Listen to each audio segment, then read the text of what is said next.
Morning students. आज का topic है पंडित विष्णु नारायण भातखंडे का जीवन परिचय। विष्णु नारायण भातखंडे जी के बारे में पढ़ेंगे। जन्म, शिक्षा, उनकी अचीवमेंट्स, उन्होंने जो लिखे हुए हैं ग्रंथ उनके बारे में, और उनकी शिष्य परंपरा क्या रही उसके बारे में आज सारा डिटेल से स्टडी करेंगे। सबसे पहले जन्म एवं शिक्षा।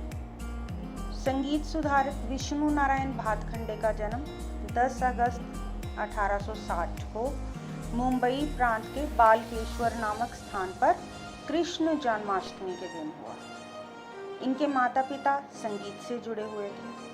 पारिवारिक वातावरण संगीतमय होने के कारण इनकी रुचि आरंभ से ही संगीत में थी। माता के गायन की नकल करते करते गायन में प्रवीण हो गए और इनके पिता ने इनको स्कूल और कॉलेज की शिक्षा भी दिलाई। 15 वर्ष की आयु में इन्होंने संगीत सीखना शुरू किया। सबसे पहले वल्लभ दास दामुलाजी के पास सितार सीखा। मुंबई के उस्ताद अली हुसैन और उनके मामा विलायत हुसैन खां से लगभग 100-150 ख्याल सीखे। इसके पहले रावजी बुआ बेलगांवकर से 300 के लगभग ध्रुपद सीखे। तत्पश्चात जयपुर के मोहम्मद अली खां से ख्याल गायन की शिक्षा ली। पंडित जी ने 1883 में बीए की और 1890 में एलएलबी की परीक्षाएं उत्तीर्ण की। इसके पश्चात ये कुछ समय तक वकालत भी करते रहे, किंतु वकालत करने में इन्हें संतुष्टि नहीं मिली। इनकी रुचि संगीत में ही थी। संगीत से इन्हें गहरी आत्मिक प्रसन्नता और उल्लास की प्राप्ति होती थी। गायन इनको प्रिय ही था, लेकिन इनकी रुचि संगीत के शास्त्र पक्ष में अधिक थी। शास्त्र पक्ष यानी थ्योरी। उस समय संगीत केवल घरानों तक ही सीमित था। बिना घराने के लोग संगीत सीखने से वंचित रह जाते। घराना परंपरा यानी गुरु के पास रहकर शिष्य ने ज्ञान लेना होता था, यानी वर्षों तक वो गुरु के घर में ही रहता था और गुरु जैसी शिक्षा उसको देना चाहते थे वैसी शिक्षा देते थे, और उसमें भी बहुत सारी रिस्ट्रिक्शंस होती थी। गुरुकुल में रह के गुरु की आज्ञा का पालन करके ही वो शिक्षा लेते थे, और गुरु की आज्ञा के बिना वो कहीं भी अपना जो संगीत प्रस्तुति नहीं दे सकते थे। तो घराने में बहुत सारी रिस्ट्रिक्शंस होती थी। उस समय जो संगीत था वो घरानों वाला ही था, लेकिन जब घराना परंपरा इतनी ज़्यादा जोर पर थी तो जो बिना घराने के जो लोग थे वो संगीत सीखने से वंचित रह जाते थे।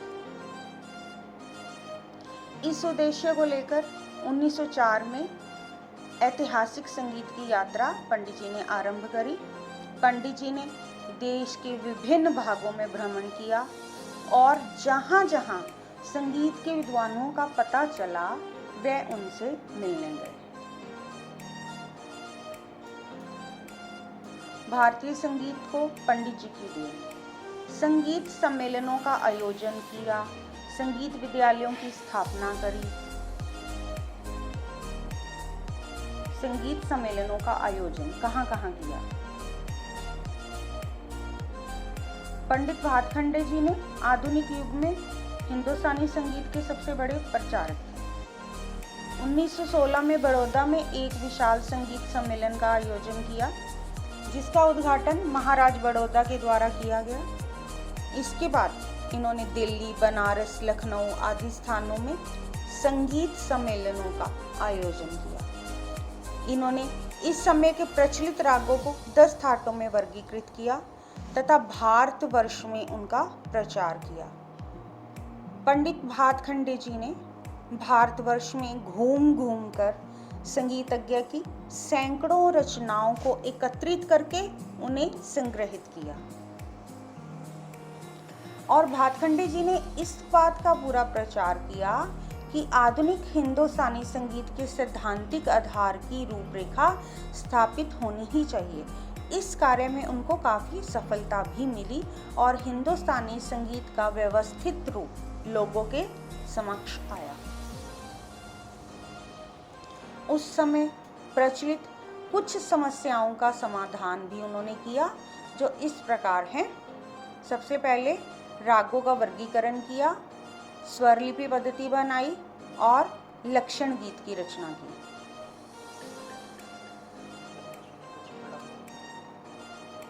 रागों का वर्गीकरण। पंडित जी ने 10 ठाटों के अंतर्गत सभी रागों को वर्गीकृत किया, जिससे संगीत की शिक्षा में आसानी हो गई। फिर स्वरलिपि पद्धति में पंडित जी ने एक ऐसी स्वरलिपि पद्धति बनाई जो कि बहुत सरल थी। संगीत शिक्षा और संगीत प्रचार दोनों में इस समय स्वरलिपि पद्धति के द्वारा विद्यार्थियों को बहुत मदद मिली। वर्तमान में भारतवर्ष के सभी स्कूल, कॉलेजेस और विद्यालयों में, विश्वविद्यालयों में, यूनिवर्सिटी यानी में इसी स्वरलिपि पद्धति द्वारा संगीत की शिक्षा दी जाती है।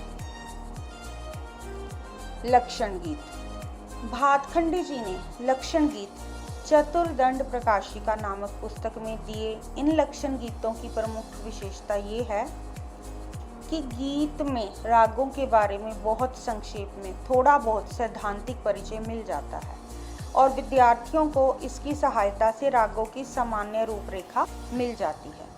पंडित भातखंडे जी ने संगीत का अध्ययन एवं अनुसंधान करके संगीत की स्थिति सुधारने के लिए जो उद्देश्य निर्धारित किए थे वे उनको लगभग 25 वर्षों में पूरे कर पाए। और पंडित विष्णु नारायण भातखंडे जी ने कुछ ग्रंथ लिखे। उन ग्रंथों की रूपरेखा, उनके नाम इस प्रकार हैं: अभिनव राग मंजरी, अष्टोत्तर शतलाक्षम, श्री मलक्ष संगीतम, हिंदुस्तानी संगीत पद्धति, लक्षण गीत संग्रह, स्वर मालिका संग्रह, गीत मालिका, क्रमिक पुस्तक मालिका, a short history survey of the music of India, comparative study of the musical system of 15th, 16th, 17th and 18th centuries. संगीत विद्यालयों की स्थापना। कौन कौन से संगीत विद्यालयों की स्थापना पंडित जी के द्वारा की गई? वो हैं मैरिस म्यूजिक ऑफ कॉलेज, जिसे अब भातखंडे यूनिवर्सिटी ऑफ म्यूजिक का नाम दिया गया है। ग्वालियर में माधव संगीत विद्यालय की स्थापना की। बड़ौदा में म्यूजिक कॉलेज, जो भारतीय संगीत में महत्वपूर्ण योगदान दे रहा है। इनकी शिष्य परंपरा बहुत विशाल थी। शिष्य परंपरा में जो प्रमुख नाम है वो है वादीलाल शर्मा, रविंद्र लाल राय, राजा भैया पूंछ वाले, श्री कृष्ण नारायण रातनजनकर, हेमेंद्र लाल राय, और भिन्न भिन्न विचारों के बीच उदार संस्कृति और सहिष्णुता का भी समर्थन किया। इनकी हार्दिक अभिलाषा यही थी कि संगीत की सैद्धांतिक व्यवस्था हो जाए और आसानी से जन जन तक संगीत का प्रचार प्रसार हो। सैद्धांतिक व्यवस्था का मीनिंग कि जो संगीत एक प्रायोगिक विषय था, यानी कि प्रैक्टिकल ही था, फेस टू फेस, उसकी थ्योरी बने, बुक्स लिखी जाएं और वो बुक्स आम जनता तक पहुंचे, ताकि हर कोई संगीत का विद्यार्थी उस शिक्षा से परिचित हो पाए। इसलिए इन्होंने अथक प्रयास भी किए और ये अथक प्रयास जो थे उनके कामयाब भी हुए। तभी आज जो उत्तरी भारतीय संगीत पद्धति है, उस संगीत पद्धति में विद्यार्थी इस शिक्षा का लाभ ले रहे हैं, जो उन्होंने लक्षण गीत बनाए और संगीत पद्धति का निर्माण किया। और ऐसे प्रयासों को अंजाम देते देते वो 1936 में संगीत जगत से बिछुड़ गए और इनकी सेवाएं संगीत जगत में आज भी उपलब्ध हैं।